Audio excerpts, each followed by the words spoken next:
بستی سے بلندی کی طرف پرواز کرتی ہوں، بستی سے بلندی کی طرف پرواز کرتی ہوں، خدا کے نام سے تقریر کا آغاز کرتی ہوں۔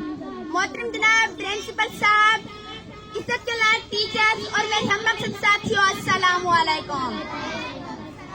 جناب صدر، آج مجھے جس موضوع پر لب کشائی کرنے کا موقع ملا ہے اس کا عنوان ہے سیرت النبی صلی اللہ علیہ وآلہ وسلم۔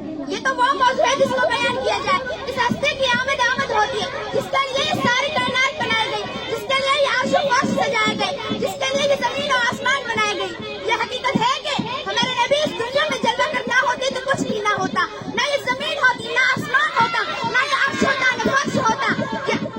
کیا کسی شعر نے خوب لکھا ہے کہ مٹتے ہیں مٹ جائیں گے ادا تیرے، مٹتے ہیں مٹ جائیں گے ادا تیرے، نہ مٹا ہے نہ مٹے گا کبھی چرچا تیرا۔ نبی سنت میں سب سے زیادہ جوید ہے، میرے نبی سخاوت میں سب سے زیادہ ثابت ہے، میرے نبی بولنے میں سب سے زیادہ شفیق تھے، وہ ہمیشہ سچ بولنے والے لوگوں کا ساتھ دیتے تھے، وہ لوگوں کی مدد کیا کرتے تھے۔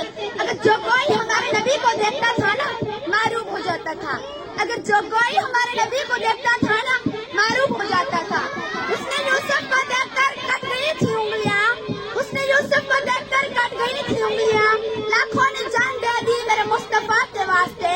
کسی نعت لکھنے والے نے کیا خوب لکھا، کسی نعت لکھنے والے نے کیا خوب لکھا کہ اب میری نگاہوں میں جھٹتا نہیں کوئی، جیسے تھے میرے سرکار ویسا نہیں کوئی، تم سا حسین تو آنکھ نے دیکھا نہیں کوئی، یہ شان لطافت ہے سایہ نہیں کوئی۔ اے سر بے نظر دیکھ مگر دیکھ ادب سے، اے سر بے نظر دیکھ مگر دیکھ ادب سے، سرکار جلوہ ہے تماشا نہیں کوئی۔